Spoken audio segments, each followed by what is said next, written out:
welcome back to my channel. I'm Jackie Aina. If you're new here, welcome to Paris. It's Couture Week.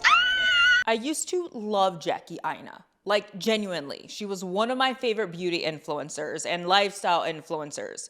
But somewhere between the giant engagement ring on her finger that looks like a bug, the luxury hauls, and 10,000 influencer events where she's wearing designer everything, I stopped feeling like she was talking to me. And I'm noticing I'm not alone.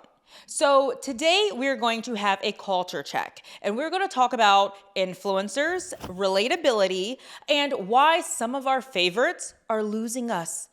And they don't even know why. 5, 4, 3, 2. So before I dive all the way into Jackie Aina, I just want to kind of give a brief overview of the beauty influencer scheme and realm in content creation, right? So I was a part of that era where, you know, I'm at 2014, 2016, I'm looking at all the beauty gurus, makeup tutorials and buying their products. And that was a thing, right? That was a thing. That was a time to be alive, especially in the beauty world and makeup. That's where I learned to do my makeup, was from Jackie Aina and others.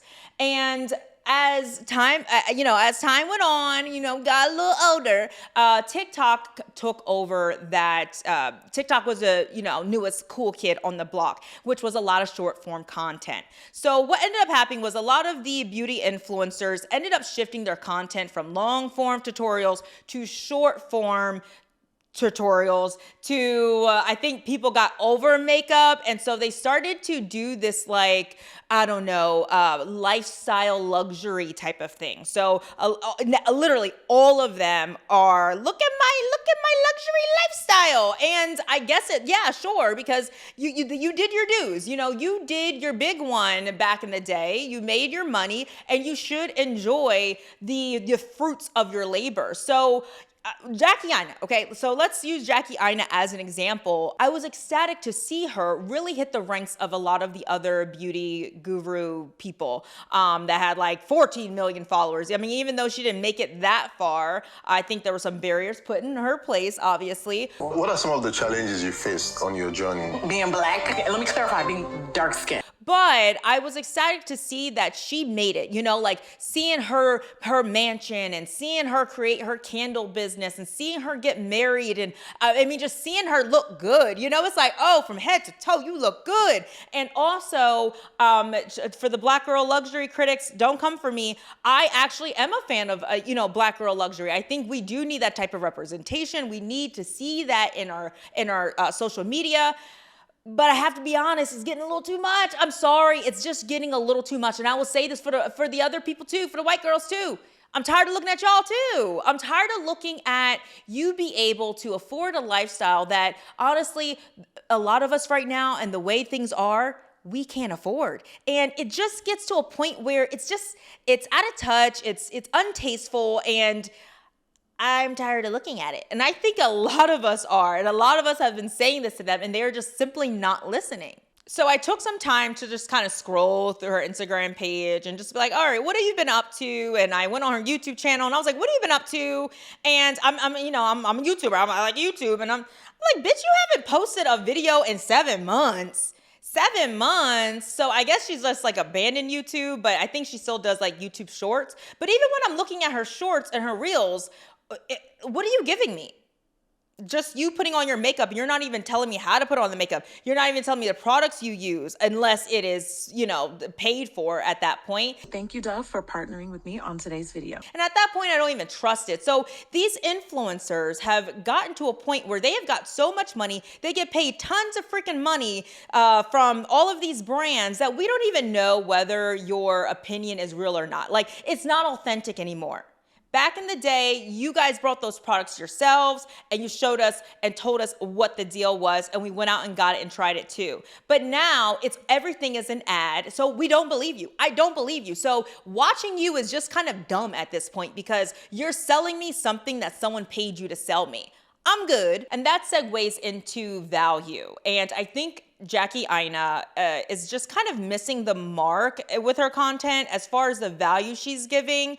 I think she still thinks that like luxury lifestyle is in and black girl magic and black girl luxury and you guys want to see this. And I think there is an audience there for sure, but you're not giving value with it because there is a fine point where it's showing, like I said, showing the fruits of your labor versus flaunting. And it's giving flaunting. It is, girl. It's giving flaunting.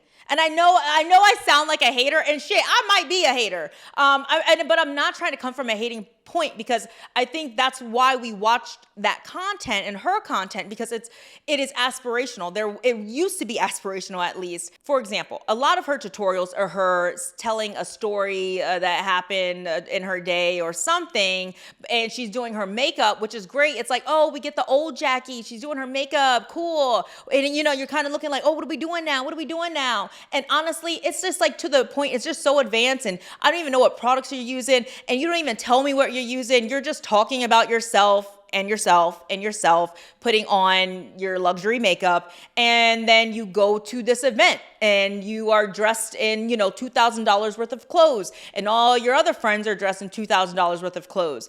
And I'm like, okay, cool, but you know, that's just not my life. And I can see if you were to give me, I don't know, some beauty tips while you were doing your makeup, but you don't do that anymore. Same thing with your business, your candle business. You know, give me some value. Can you go over how to start a business? How did you start? Like, help a bitch out. You're not giving value anymore.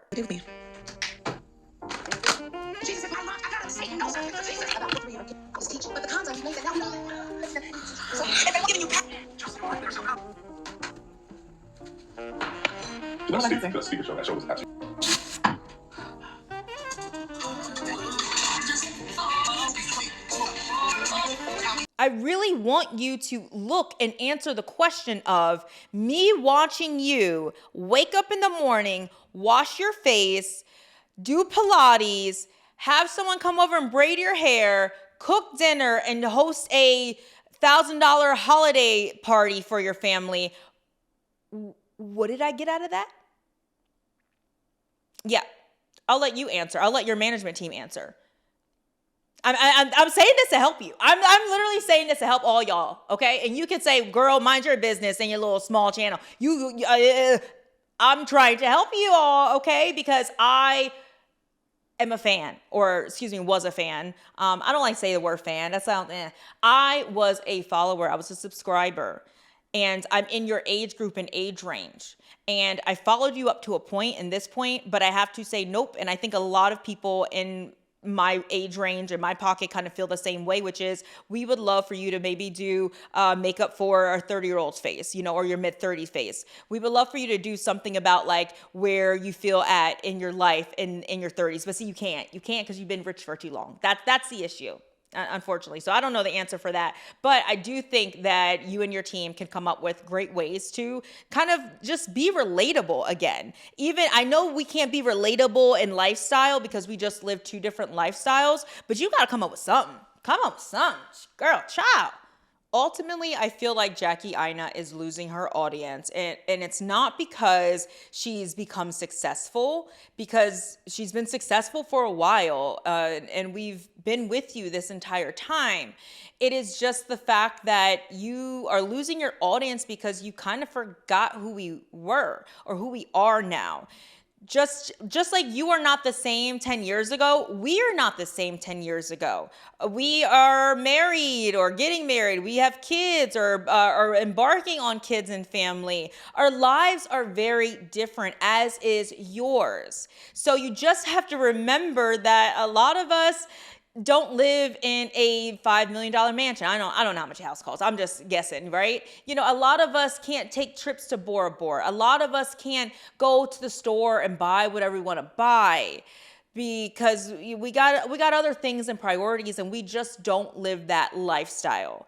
And we were fine looking at your lifestyle and feeling aspirational about it and just giving you claps and being like, AK, cool. But when you're not giving value with it, you're not giving, recommendations, tips, tricks, you're being paid off and bought off by all these brands, you lost the plot at that point.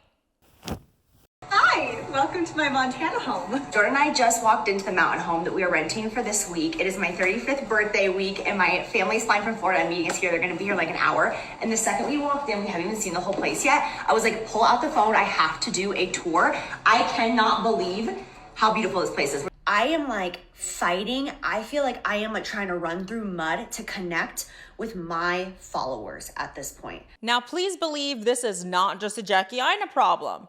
This is across all beauty OG influencers. Now, there's one influencer who we know very well, and girl's down bad. She down bad. And that's your girl, Jaclyn Hill. Jackie, girl, what are you doing? I got two Jackies who are clueless. I had to sit down and talk to the Jackies. So Jaclyn Hill is a little bit different because she, unlike Jackie Aina, who I don't think wants to admit she's losing her audience footing, Jaclyn Hill has come out and said, oh my gosh, what is going on? Like, y'all are not watching my shit no more. What do you want to watch? Blah, blah, blah, blah. Are complete shit.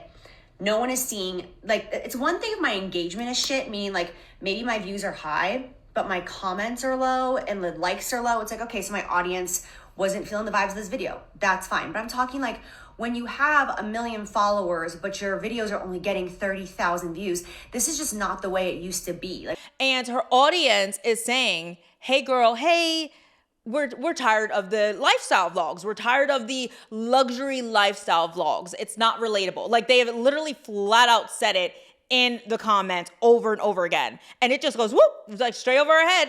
And literally the next video she'll post is about a new purse that she brought. What are you not registering? Okay? Did being rich cause you to lose all functionality, critical thinking? Jaclyn Hill falls in the same category as Jackie Aina. They were both born around the same time in the YouTube space, the beauty influencer YouTube space. They both became incredibly successful and were able to build brands outside of YouTube, which is ultimately everyone's goal, right? And she did the same thing Jackie Aina did, as a lot of them did. They switched to the luxury lifestyle vlogs because we're looking at our favorites live the best life that they can live. And at that time, they were still giving us a little bit of value because they were giving us some products, they were showing some makeup tutorials. And then you see them slowly get away from that, where they just embark upon just only short form content, reels showing their life and the lavish lifestyle they live. And we were watching it until it hits a point where you literally, like, we're in a recession, which I don't know why they won't call it a recession, but we are, but they're still doing these luxury lifestyle vlogs and their views fall off and they just think we're haters or they don't understand. You're open. I'm listening. I'm reading your comments. You guys are saying that, like, you're sick of the influencer era. You're sick of the shit. You're sick of the luxury. And so my question to you guys is, like, what is it that you want to see? Like, they're just like, what do you guys want to see? Do you want to see me go to 10 more islands? You want to see me to go on private jets and all these influencer events? No, we don't want to see that. We don't. How about you show us maybe a problem you got? That's the thing. It's so inauthentic, and that is where content is going now. Just point blank period, luxury lifestyle is out. It's out. I said it, it's done. It had its time, it had its moment. RIP. We want real talk. We want to be seen, not aspirational content that makes us feel like we're left behind. The people who are doing well right now are the ones still in their room talking to their audience and not performing in a penthouse. I'm just gonna call it that. If you cannot have a real conversation with your audience, if you cannot be vulnerable, then you are not gonna make it in the new era of content. It is shifting, it is changing. But I have a feeling that will just go over both of y'all's heads and you won't listen and you won't care and you will continue to show your lifestyle, which you have every right to do. But just know your lifestyle has turned into a flaunt, and your audience that helped raise you and grew up with you, we're leaving. So I will ask you guys this: are you watching content that fills you up, or are you quietly watching content that makes you feel like you're not enough? If it makes you feel like you're not enough, then come watch me, okay? Drop a comment down below about maybe one of your favorite influencers, whether it be beauty or lifestyle influencers that you just don't relate to anymore, you know, and why. And maybe we should go in their comments and tell them. They're just, you know, maybe they'll listen if a lot of us tell them. I don't know. They're probably not. But anyway, thank you guys, and I will see you all on the next video. Bye.